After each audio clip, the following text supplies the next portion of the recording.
Oh my God, you guys, welcome back, welcome back, welcome back. Welcome to another episode of Dear Black Woman. We are a podcast featuring 3 Black women from different countries.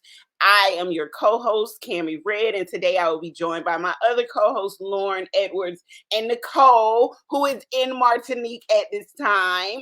But that's so good because we're diving into something that touches the core of who we are, our cultural heritage. In this episode titled Cultural Heritage, we're exploring how our traditions, languages, and customs have shaped our identities and given us a sense of belonging.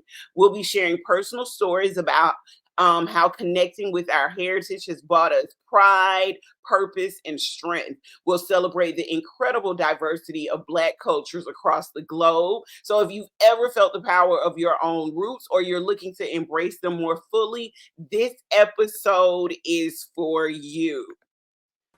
Hello, ladies. Hey. Clear my throat. You show up and show up. Yes, Nicole. Yes. Oh, she's giving us Caribbean vibes today. Okay, she's giving fabulous today. Okay. Good morning, ladies. Good morning. Good morning. Good morning. Good afternoon. Oh, that's right. I'm sorry. Good afternoon. Oh, you've ditched us. You've ditched Europe to go to the other. I'm so sorry, Lauren. I'm so sorry. Don't apologize. She's like, I don't care. I'm sorry, Lauren. I'm really sorry. I'm sorry that you're in surgery. Her sorry was so disingenuous this morning. She was like, "Oh, I'm sorry. I'm sorry." Yeah. Let me tell you, I am in Martinique right now, the land of my ancestors. Amazing. And it is just a glorious, beautiful place. Really. Oh, it really amazing. is. Amazing. That really is so is. cool." All right, It ladies. is. So let's talk about how our cultural heritage has shaped our identity and what aspects of your heritage are most significant to you. We'll start with you, Nicole, because you're right there in the place. Okay. In the place to be in the Caribbean representing. Hey! Yes, it is. It took me a while to realize the depth of what being a woman from Martinique means because I grew up in Normandy, really removed from my heritage. I went for the first time to Martinique. I was 16. Let that sink in. And then I returned after 40 years. Wow.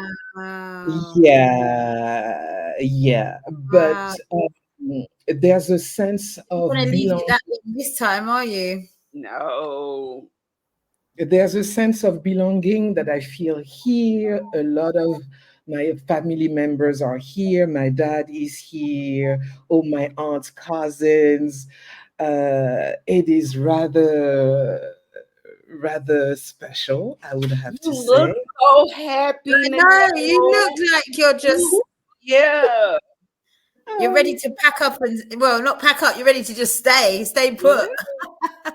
Well, the sun is my friend. The sun is my friend. Lovely. Okay. Yeah. Lauren, let's talk about your heritage. Where are you originally from? I don't know. Many places. Do you know what? Well, my mum's biracial, so my granddad is from Jamaica, my dad is from Jamaica, and my mum's half white, half Jamaican.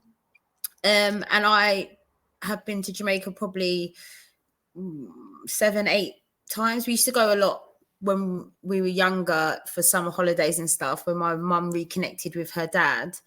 But we've got such a mixed family because my mum's more closer to her mum's side, who are mainly white. So I've kind of had to navigate through my black side. I've been heavily involved in my black heritage, Jamaican heritage.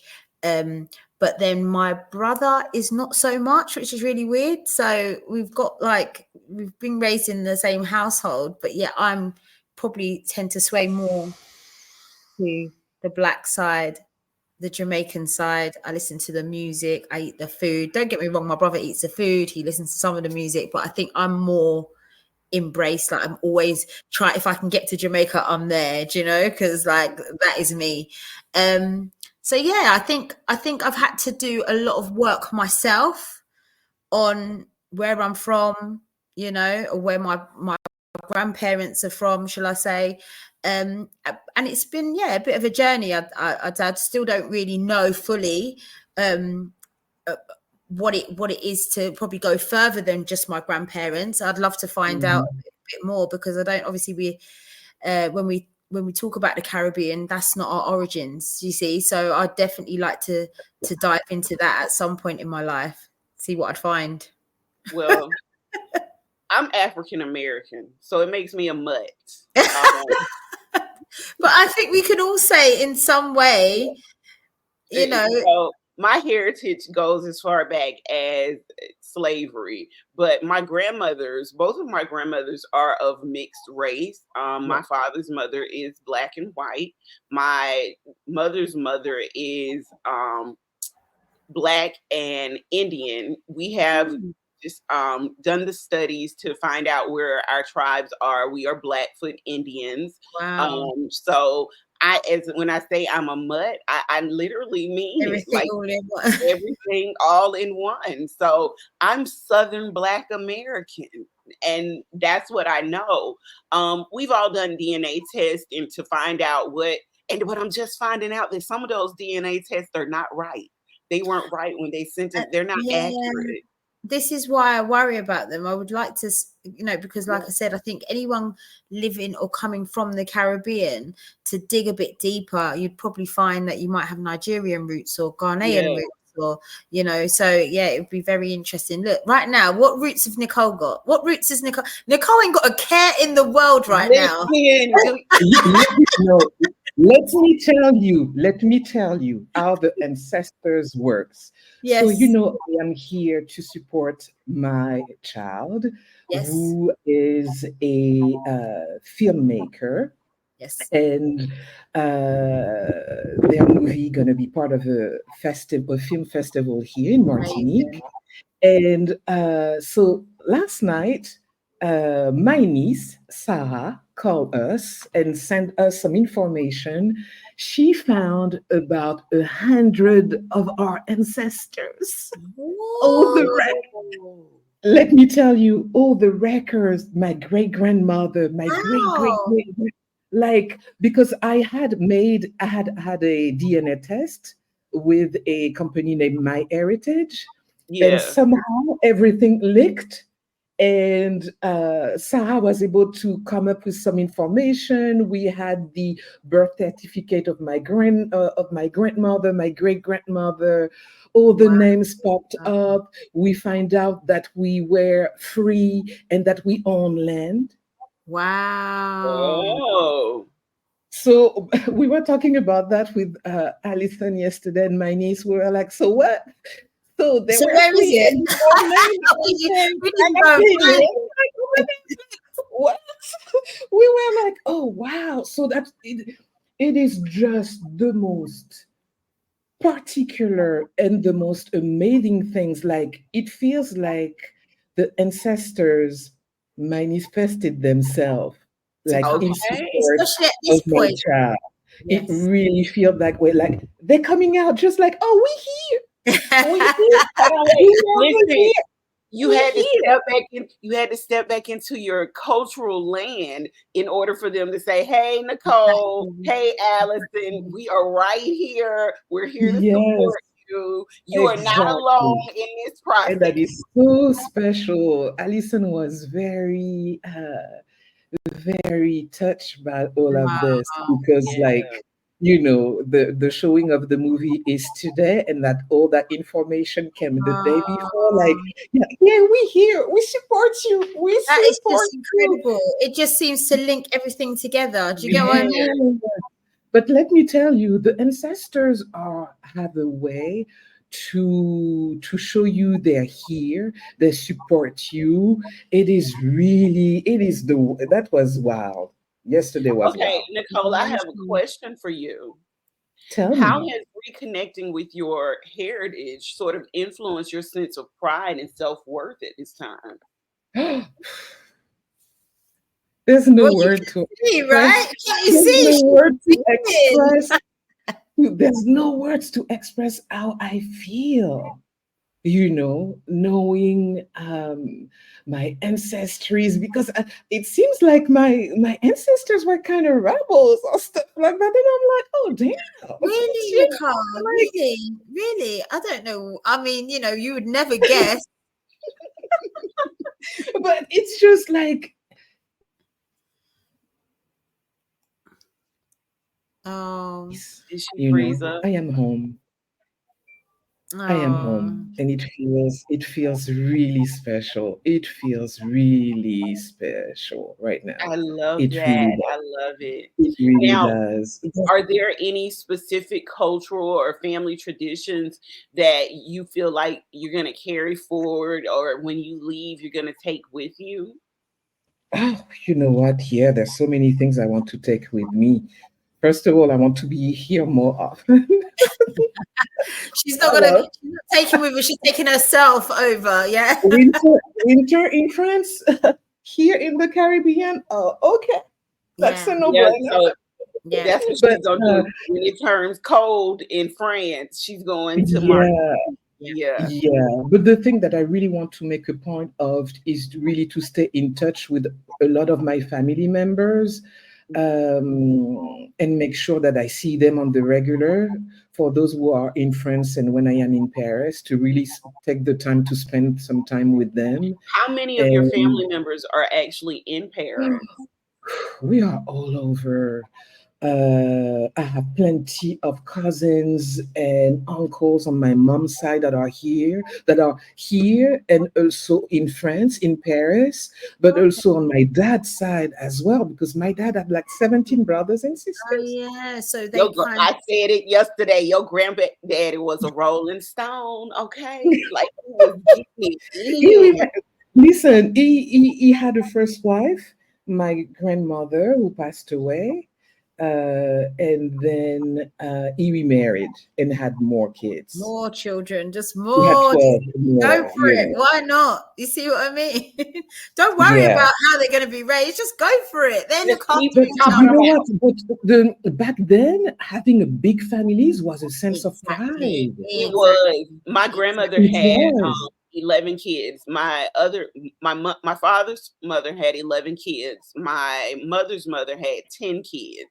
So we Wow. talk about it like like it can't be done, but in reality, But that is something that they've done, and they were not rich. They were No, not rich it's at yes, all. that's because dynamic what's we look become at things with our possible. perspective of with our today perspective, Yeah. But back Exactly. then, life was much simpler, and Hmm. most of my ancestors had land. So you have Yes. 10 kids, you can feed your kids with your land. That makes my grandmother on my mom's side was going to the market sell her produce, you Wow. know, to sell her So produce. you So still, I don't know if this is something probably culturally. I mean, I know it's probably it is a Caribbean thing. I don't know if it's an African thing or African American thing, but on a Sunday, that is like the most important sort of meal it that is here Oh, happens. too. It is. I'm gonna just say I think that's just the black thing. It's just a black Because thing. you forget there was a whole movie here Yeah, in the United States based around Sunday dinner. So I think that's just a black it thing. I is. think It Sunday is like is Sunday when is. we And no get matter what together. happens, I mean, they could just be me, my son. Literally, it's like, nope, we will have our Sunday dinner. That's what you Yeah, do. You cook from scratch. It's yeah. your thing. It's like One a of the things, I don't know if you guys remember me telling you that when I stay with my grandmother, I'm one of her only grandkids that she allows to cook her Sunday dinner. Yeah. Everyone Yes, else that's out. right. That's right. I remember you If mentioned you want that. to go to Yeah. your grandmother's house for Sunday dinner, then They carry on. don't anymore, but they used to. So Mm. now, because she's gotten a little older, they try not to put that burden on her, Yes, that makes where sense. they all come over. Because you got to remember, so here's the thing about my dad's side of the family. There are 130 of us. Whoa. Yeah, and what I mean by that is these are 130 people that my grandmother is responsible for, Wow. meaning that from the 11 children that came out of her twat, they have since gone on to reproduce to the point that we are rabbits. Wow. But then what I'm saying, No. does anybody sort of take that onus where, or even share the responsibility where someone will have a Sunday dinner at their They home? they don't do it on Sundays. They do it more so on holidays. So on Got you. holidays, there are, each brother or sister will sort of take on that responsibility. But every Sunday, listen, my dad eats at my grandmother's house every Sunday. Okay. Every Sunday. We see I you, like how sir. We see you. Yeah. the He thing is is not gonna stop eating at my grandmama's house. He it's just so sad That's so how sweet. we don't really do some of those traditions anymore, how those things have really faded out, because those are the things which kind of kept people, no matter what, kind of kept us together, together as a family. But regardless of, it goes back to even if you what wouldn't Nicole see said. maybe a cousin or an auntie or something for 2-3 weeks, you would see them in a cycle at some point. Hmm. And then now it's only been reduced to holidays. It's kind of like Yeah, getting that's less because we're so dysfunctional now. We have a different way of thinking now. social Whereas, media. yeah, everybody's so, oh, I'm traumatized. My family has inflicted this trauma on me. The way I was raised was not right, so I'm going to disassociate myself with my family. Whereas back then, like when I was growing up, we didn't have a choice. Every summer, yeah, every summer we were at my grandmother's house, and it wasn't just me, it was all her grandkids. I have Mm. stories like when I go sit with my grandmother, she always makes me laugh because one of the things she remembers is how we broke her window in her living room. And we wouldn't tell on each other, like nobody would tell who did it. Okay. So you all got the whooping. Yep. So we all got a whipping for it. Like she said, and then she was so particular because and her house wasn't that big. Looking back at it, just how she, we had to think about it. My grandmother raised all of her grandkids as well. We Wow. all slept in the bed with her at one point Yeah, in time. yeah. Like we were head to toe in her bed. She had a California king bed. So during the summers, all of us would be at her house. Wow. Now, we broke her window and she literally lined us up and tried to get us to tell on each other. Nobody would tell. Nobody. So she also had this thing about not stepping in her dining room or her formal living room until Sundays. And if it was a footprint in that dining room or living room, she knew we weren't going to tell on each other. So she used to make us put our feet on the footprint to see, who it was. And it got to the point where we were like, well, we all wear the same size shoes. Yeah, we're gonna wear the same size. So it's not gonna matter. But that sense of family, that sense of togetherness, that sense of tradition has long left us. And that's a sad thing because truly that's what kept us all together as a culture. That's Yeah. what actually strengthened our culture. Mhm. The fact that we've gotten away from those moments, the fact that we're so filled with trauma from our I childhood. think as well, social media. Yeah, Media allows you to think you've connected or kept up to date with a family member because you've seen them post something online, or you might have reached You out to are them right. on WhatsApp. yeah, And that's the difference. So what happens now is if I was to sit down and say, when was the last time you actually saw your auntie or your cousin or whatever, you might have to say, Yeah, oh, you mean see you have them? a very good Oh, point. it's probably been about 9-10 months, maybe a year, 2 years, 5 years. But because you might have seen them post something, or they might have just said hi, or that's happy birthday on your socials, you kind of count it as you've had some kind of yeah. contact. The beautiful Really? part that I loved, my grandmother's birthday was September the 9th. We went to a restaurant, and the restaurant only seated 45 people. I was so grateful because we had way more than 45 people Wow. show up. It was to the point that there was literally almost standing room only. So seeing all of my family, like I have an uncle who lives in Rochester, New York. He flew in. Wow. And you know, being able to post that on social media so people can really see how big and how wide my family is. There are Mm. cousins that I don't even know. And I'm going to be just completely honest with you because I've lived out of town for so long. We may have all grown up together, but the space Yeah. in between has been so long. Like you're seeing and you're like, But oh I my bet you God. it doesn't compare to what was actually No. in the room that day. This is what I'm Yeah. saying. Same thing with you, Nicole. You might think like, some family members in Martinique or whatever, but when you're there, the spirit of everything that's going on around you is just a whole different, it must be Yeah. a whole different, feeling.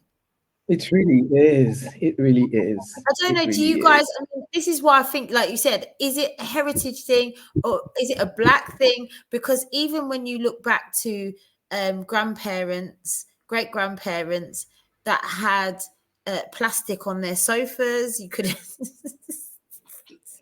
the glass cabinet that had Didn't the I just say about my china, grandmama former living room and her dining room that you better not step into? Okay, the you better plastic on not. the sofa. Did My they? mom is so like that. Like the living room of my home in Normandy is just like stuck in the 70s. When you sit on the plastic on the sofa. No Yeah, plastic they've had bed. that sofa Everything for stayed the same. 35 Oh my years. God. They've had that sort of same couch for 35, 40 years with the Yeah, plastic and my on. mom was like, "Yeah, no, I'm not changing it." She looks at me. Yeah, She's yeah, 80. yeah. She looked at me like, "What the fuck you're talking about? No, And I'm then not the thing changing about it is, anything." you can't sit even with the plastic on. Don't sit on my sofa. Don't put that on my sofa. Yeah, yeah. She had But a whole living room, a whole separate living room yeah, for yeah, her yeah, for us to sit in on a yeah, regular yeah, basis. yeah. And the Okay, other one was like for when people, yeah. when And it's guests like I came said, over. I didn't know so this is why I think our being black just crosses over into so many different We have cultures. so many Yeah. things in common. Yeah, When I of was in the course, US, I realized that. I was like, "Oh exactly. my God, we have But so no, many we things we're in common." getting back to the basis of this show. What we're showing people is no matter where you are in the world, it's the same experience. Being black, like being black in We speak France, different Martinique. languages, but Yeah, It's all let me the tell same. you, Exactly. You could take the picture out and you'd see is that my grandmother's house? No, it's mine. No, it's my grandmother. No, it's it yeah. is really all of our grandmothers at some point. yes, exactly. Oh, that's so funny. That's so Oh, Yeah. funny. don't. So, Yeah. ladies, what have you passed on to your children? Um, how has like maintaining your heritage while also blending into other cultures, especially for you, Lauren, because your heritage is a little bit different. Your Mhm. mom's white side of the family is totally different, whereas you culturally are assimilated with black people. How has that carried on for you in your Uh, life?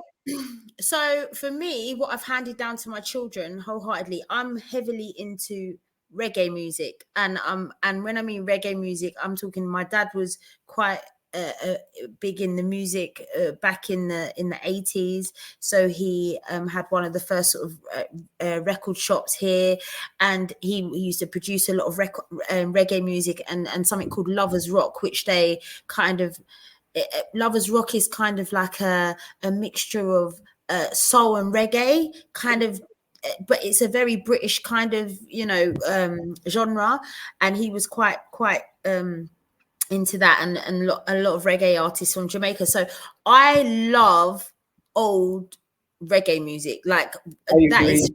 so Mhm. I play that, like my children know it. They're like, oh, here she goes. And my mom, but the good thing is my mom is into it. And my mom will say, how you know about this song? And I'll be like, what do you mean? I know about this? I know about this song because of you. And then my children will be singing. I'll be like, how do you know about this song? So it's so nice to pass down. And even though you've got all this new stuff, the dance hall, this, that, and then whenever we come together, family or not, the reggae music's the first thing we bring. That is so cool. I can't wait to come to one of your family functions. The big speakers, the sound system. But I would say it's weird because where my mum grew up was, and her brothers and sisters, it was still in an urban black area. They grew up in a black area, so they still have, like my aunts, and so all my aunties, they all have white children, but then their youngest is mixed race, and so, and all like the white women in the family are with black men, and all the white men are with black women. Like, so there is a proper, it is, so it's not like it's just straightforward. Gary's like, what? So it's not like it's straightforward. Like, I've got my white cousins and my white male cousins, and they all tend to go for really dark skin, Caribbean women. So, and they're into the music, they're into reggae, they're into dancehall, they're into the food. So even though I have got that, they are very much on the side of the black culture. So I've been quite lucky that I've never had to really water down what I'm about, really, because when the family functions, it gets turned out all the way. Okay. Like I said, I cannot wait to come to one of your family functions. Okay? It's just bass. It's just bow, bow, bow, bow, bow. That's what you just hear. Like bass, look, bass and everybody slow whining. Yes, Cody, yeah. Go on, Nicole, give us a demonstration. Come on. Nicole. You're feeling the vibes right now. Give us a demonstration. What have you passed down to Allison by way of your cultural heritage? And let me just say this. It's been a lot because Allison is a filmmaker. And if I'm not mistaken, what is her film about? About our family, actually. Thank you. So you passed down quite a bit. Yeah. Yeah. The thing is, I'm not so sure if I can quantify it per se. I think that's all that I was always very, very black in the way that I do things, I believe, even though for a long time I wasn't thinking of it, but it's when I was in the US that I really started thinking about it, because you were able to celebrate your blackness a little bit more here, or what do you think? Absolutely. I felt welcome and I felt seen in the US, unlike in France. You really do. Because there's a really you people are cool peeps. Well, you kids are cool peeps. You just had to the beautiful part about it is we've had to fight for that. So I love the fact, like, talking to you ladies really makes me appreciate being black in America more than you actually know. Because on the flip side, you get a lot of negative press. As well, don't you think, Nicole? Like I've got a lot of people here. Like, America was sort of the ultimate dream for me and quite a lot of my friends and stuff to move. But now it doesn't seem so attractive because of the things that are happening to black people. So one of the things that, like you said, Nicole, that made it so attractive and so like, I want to get that, I want to be a part of this. Actually, people are going, if you say, do you want to move to America now? It's like, not really. But see, that's my point. Like, we fought very hard to get to a place where other black people outside of the world thought or deemed this to be one of the locations that was a good place for them to come to. But now the reality of it is you guys are getting to experience through the media what our lives are like on a regular basis. So that's why I said, even talking to you all sometimes makes me appreciate being Black in America. Even though we still face a Yeah. lot of challenges and we go through a lot of things, I'm listening to Nicole talk about how she doesn't feel seen or heard in France, and how, you talk about not finding men that are of a certain caliber, but you come here to America and there are Black men who are doctors, who are lawyers, different things like that. So I'm appreciating that a little bit more, being a Black American, and understanding that the way we look, even though we feel like we are bottom of the totem pole, downtrodden, stepped on, all of that, but the way it looks to other people in the world, we have way more things going on. We have way more, we're educated more. We have business owners here. We live in nice houses here. We live in affluent areas. We run cities. We run towns. Different things like that. So that could be appealing. Whereas the flip side is our everyday reality. And I had a conversation with a friend of mine who's white, a guy, about raising a Black man in America and having to have a conversation with my son at 7 about how to act when he's encountering the police, how to be when he's out in public, how to ignore certain things, so that those are the things that I live with on a regular. But each of you remind me that there are some things that I should also be grateful about living here. Yeah. I mean, Absolutely. the only other place you can really probably compare certain things to is if you was to go to certain countries in Africa or certain parts of the Caribbean. I mean, I don't know how you feel, Nicole, about the Caribbean, but I know you were saying yesterday, like, look, I'm home and whatever, but I do find, like, in places like Barbados and places like only some parts of Jamaica, the lighter skinned you are, or the white Jamaicans and light skinned Jamaicans tend to have higher roles, powerful roles. They're never really given to, a dark skinned Jamaican. It just tends to be, and I think I don't know if that's something that you've experienced in Martinique as well. Is that in Martinique? Is that this? Colorism is Yeah, is yeah, present. yeah. Colorism is present, but I believe things are changing. And just to go back a bit about what Camille was saying is that in France and probably in the UK as well, the news and the way that Americans are portrayed is really said that Americans are wilding out. Which when you live in America, when you are being with them every day and you see how things are changing, Oh, I think she froze up. yeah. because the You thing froze. You froze for a Americans, minute. because you have to fight. Oh, yes, because Americans had to fight Mm, historically, it's just you guys don't take shit anymore. no. No, no.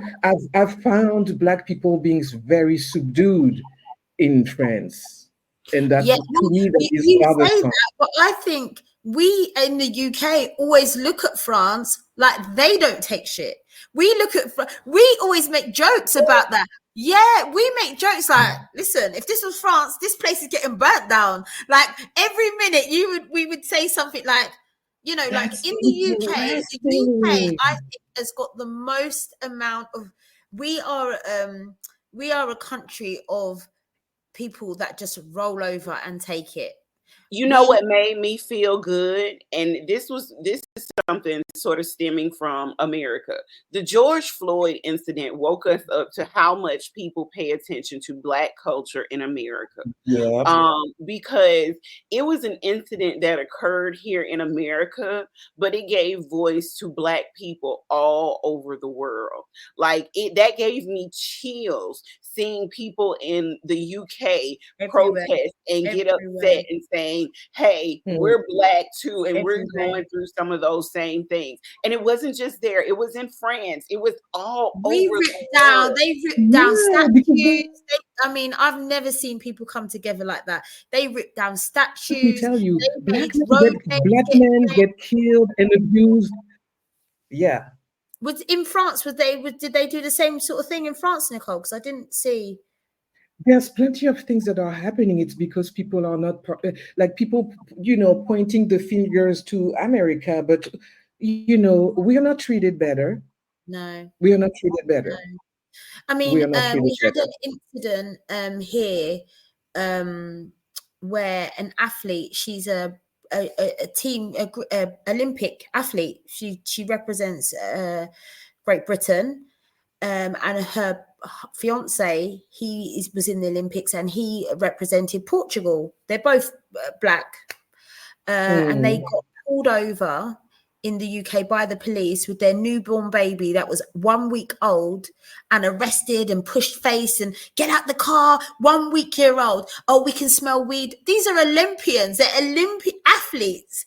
And in the Wow. end, because it was filmed, the police had got suspended because obviously they were pushing his face, they were creating a scene. She's going, my baby, my baby. You can imagine you've got a 1 week old baby in the back and they're yanking you out of a car and stuff.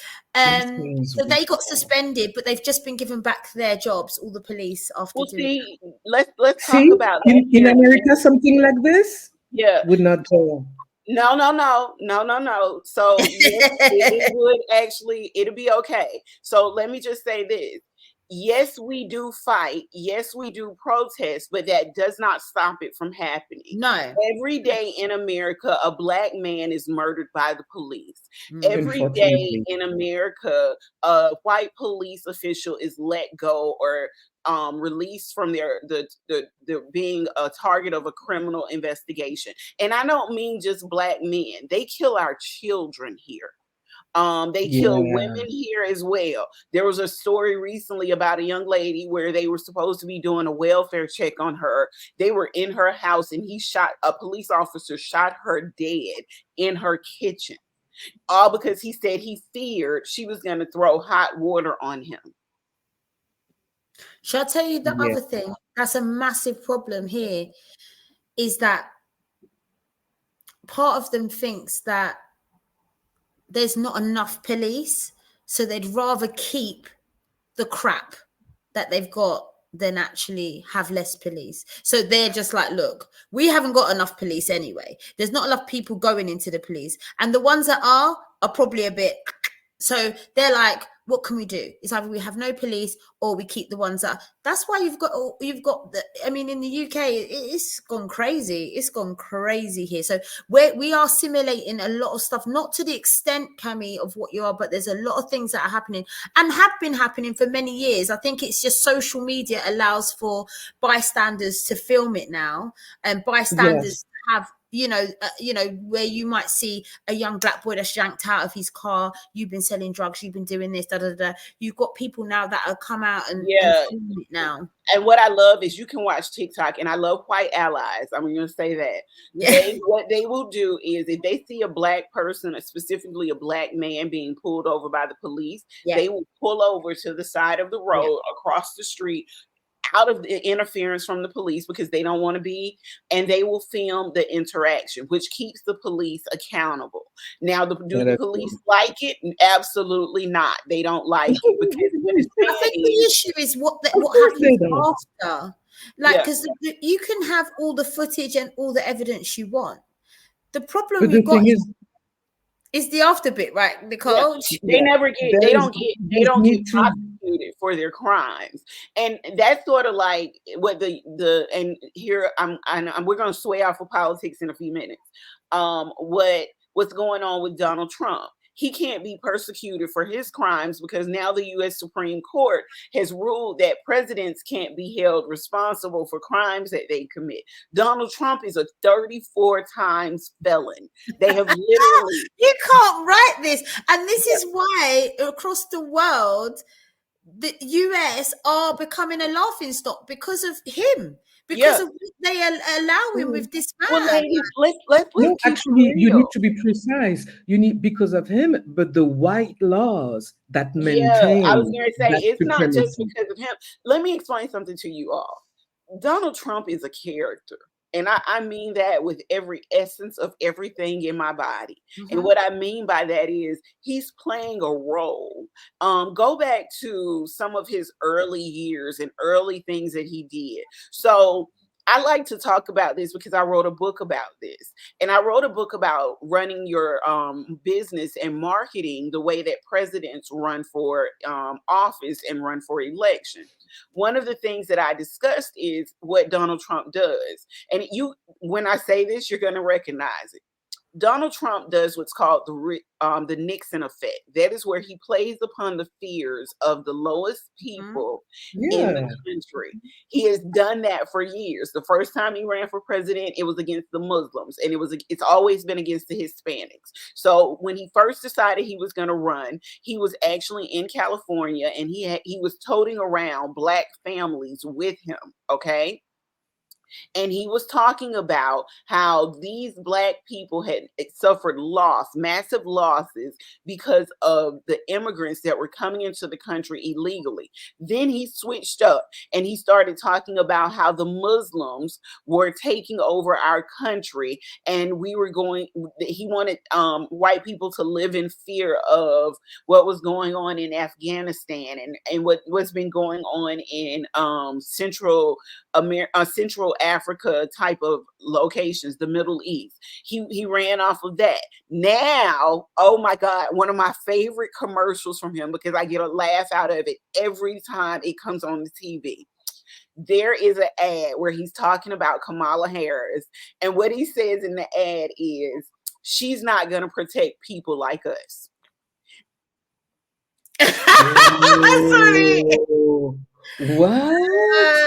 Yeah. So he's got two ads. One of them where Wow. he has this white lady talking. They're talking about immigrants coming over here and how her sister dated this guy who was an immigrant, and the sister was end up being killed and raped by this guy. First of all, that's your sister's bad choice. So the ad goes on to say that Kamala isn't going to protect people like us. So And what does neither that are mean? your police force. Yeah. And neither are your police force, by the way. And that's how we feel. The police aren't going to protect people like us. They never do. No. But let's steer away from politics Yeah. and let's get into Back to heritage. back to heritage. Now, I want to ask you guys, have you ever experienced a time where you felt disconnected from your cultural heritage? And if so, what did you guys do to reconnect? Well, you know what? Let me say this. Nicole is doing it right now. Okay, to reconnect and rediscover your heritage. Nicole is literally doing that. Yeah. I feel like I'm always reminded of trying to connect with my heritage and my culture every October when it's Black History Month here in the UK. That's February for us. Yep. And We have none in France. None. that is awful. I mean, ours is bad anyway. But that's crazy to me, Nicole, because I crazy. believe the Statue of Liberty was given to the United States, and it's supposed to be Crazy. a statue that was built around a Black woman. That is Have you crazy. seen my face? to me. Go ahead, Hypocrisy. Lauren. I'm sorry. No, it's fine. Hypocrisy. You only get the corporates, you know, where I work and stuff, and local local authorities. They want you to tell your story. Come and tell us about your Blackness. Come on, come to us. Rest of the year, we don't care. But in October, come and talk to come and be Black for 1 month. come and talk about your roots for 1 month. And I can't stand it. It's probably the one time. Don't contact me about anything. Don't make me do anything. I'm not interested. Ring me another part of the year and then we can talk. But I don't want to know just for this month, just so you can tick that box. It's I agree. I live in Atlanta, and you guys know this. This is a very black centered Atlanta location. is black all day, every day. Yeah, Yeah. Black History Month all the time, baby. So Every month. we're Atlanta actually, is black and I'm all gonna be day, honest with every day. you, we are a part of Black history. So we live it. So for instance, when I talk to people about Auburn Avenue, which is where Dr. Martin Luther King's home was, where he grew up, those things, and I see my culture every day. I see my blackness every day. So I live here and I'm from here, but that's not the only place I've lived. I was in Texas for 5 years. It was very hard unless you live in a major city like Dallas or Houston. When you go out into the rural parts of America, it is very hard to reconnect with who you are. And sometimes it's Mm. shunned upon. Like, being a Black American, you guys know I have the curly hair and I'm afroed out all the time. Well, that's you know how you see the videos of people pulling people's hair and looking at people's hair, even with braids. Some places that I travel to in Florida, when you go to resorts, white men are always touching my hair. Oh, this is so pretty. How do you get your hair like this? White women as well. Oh my God, I love your afro. I love your curls. They're so beautiful. Thank you for recognizing my culture and recognizing me. But I'm Black 24/7, sweetheart. All day, every day. And at least over there in the UK, Lauren, you guys get 31 days. We get the shortest month of the year. We get February. We get Let me 28 tell you. days here to I tell you celebrate what, it. as well, like on TV, like on the television, like when I first came to the States many years ago, and I was switching over, I'm like, they got black people on TV, like whereas in the UK, whenever they put anything black on, it's past 11 p.m. Basically, 2 a.m., 1 a.m. Yeah, black films like The Best Man and The Wood and all that, that ain't coming on till midnight, 1 o'clock in the morning. So it's only now that you might have the record button on your thing that you can record it. But back in the day, you would have to wait until like 11 o'clock at night before you could see a black film, Wow. because that would then tick what they're doing. So when you complained, you say, well, they'd say, hold on a minute, yeah, we've scheduled this amount of stuff for black people, or the black eye, shall I say. But really the time of day it was coming on was ridiculous. So yeah, but What advice would you ladies give to someone who is struggling to embrace or understand their cultural heritage?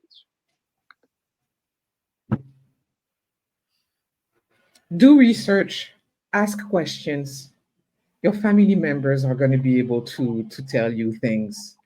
In my case, both my grandparents were dead, so I don't have a grandmother or a granddad to go to, and that I really miss. But I still have some uncles and cousins that tell me about the history of our family. And my mom was really good at telling us all of our stories, and all the things that she had said when I was a kid show up now in all those ancestors that are showing up in my ancestry. She had mentioned everybody, and I was like, wow. So the thing about as well, the oral tradition need to be kept, Yeah. because it's a We've gotten big so thing. far away from that. So that's what I was far. about Yeah. to say. And also I was really surprised. They've got like this thing here in the UK, which is like it's like a event portal, like where everyone can put their events or things that are happening. And I know it's there, but for some reason I just typed in black, and all these things come up with different cultural things that are happening across London, being so multicultural. Mm, I wasn't even aware of. They're not advertised everywhere. They're not, but there are things in your local cities and stuff. So I would say to people, just Google, have a look at what events that are going on, because I know yes. they had like they have like the Windrush exhibition here in the UK that tells you all about when our grandparents got put on the boat over to the UK, and their experiences and stuff like that. So you can go and look at exhibitions. You can go and I think they've got like a walk in the UK as well, like a Black History Walk.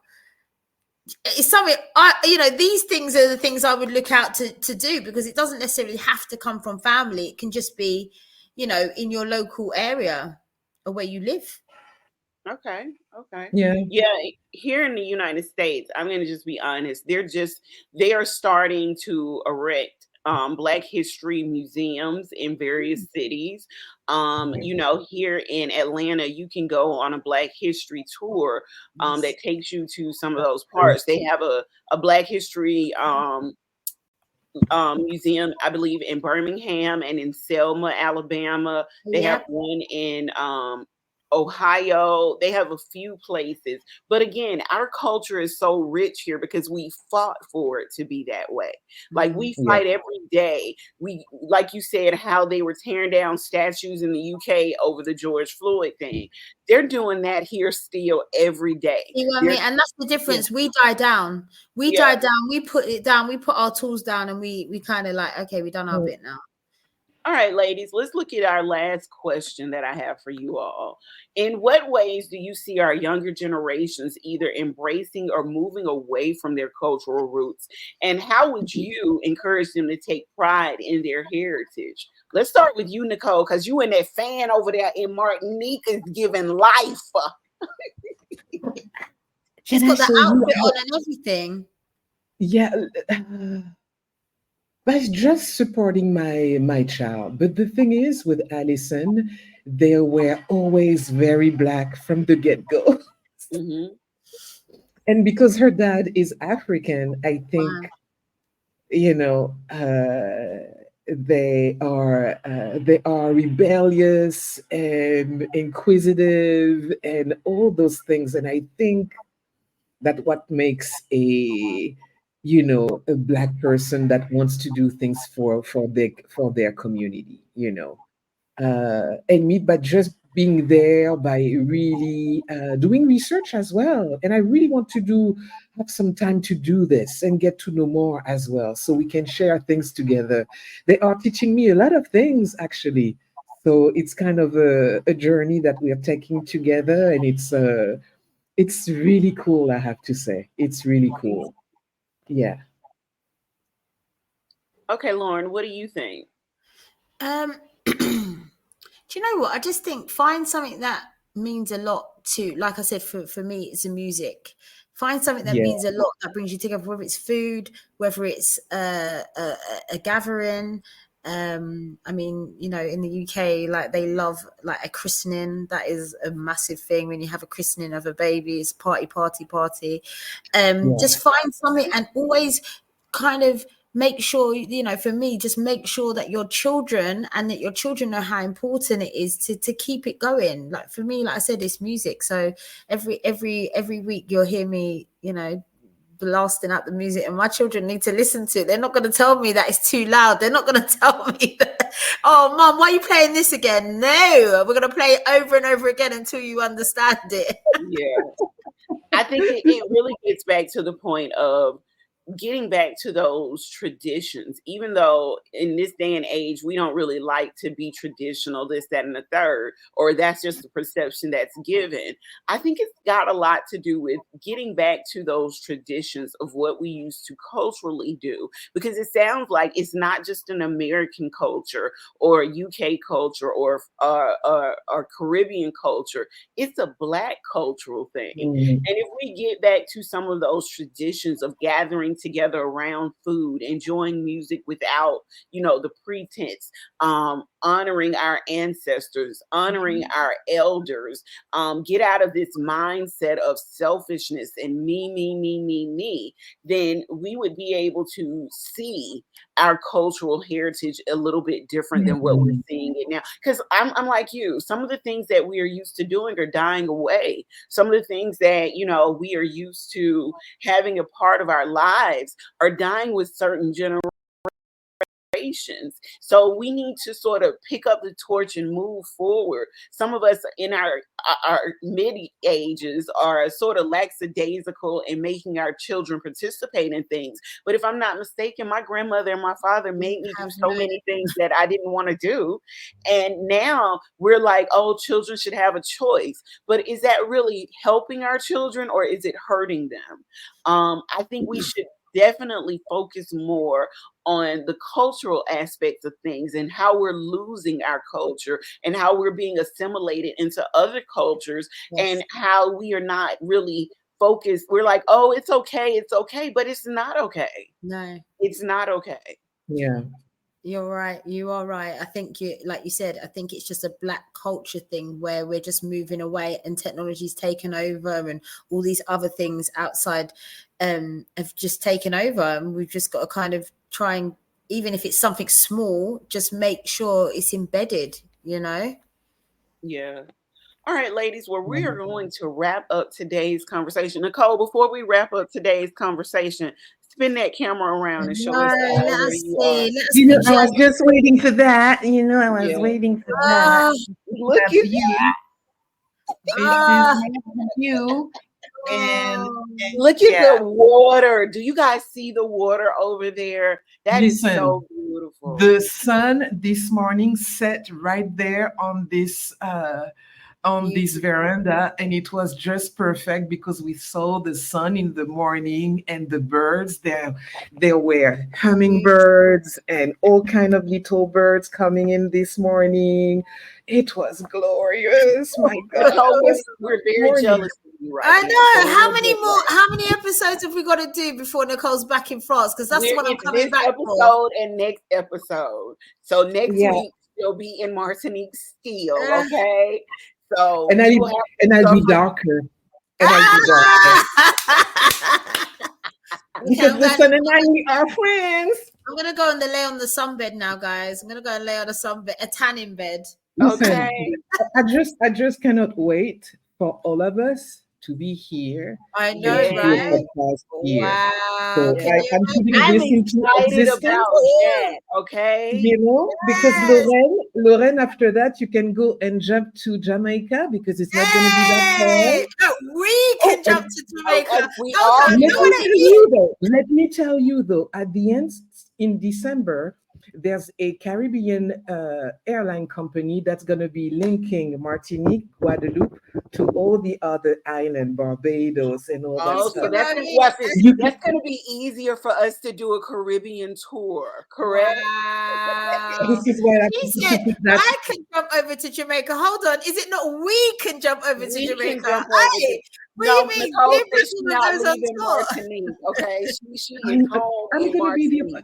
Listen, the thing that we were talking with the local actually 2 days ago with Alison, where we were having lunch, and the guy was telling us that basically Martinique to Senegal, it's only a 4-hour flight. Wow.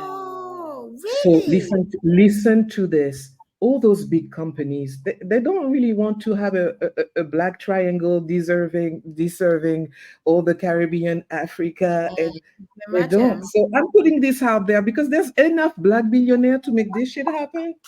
Okay. Go on, Nicole. Go marry your first billionaire. Let's go. Oh, Nicole, she just wrote that into we need to create like other airlines. Oh, she froze up a little bit.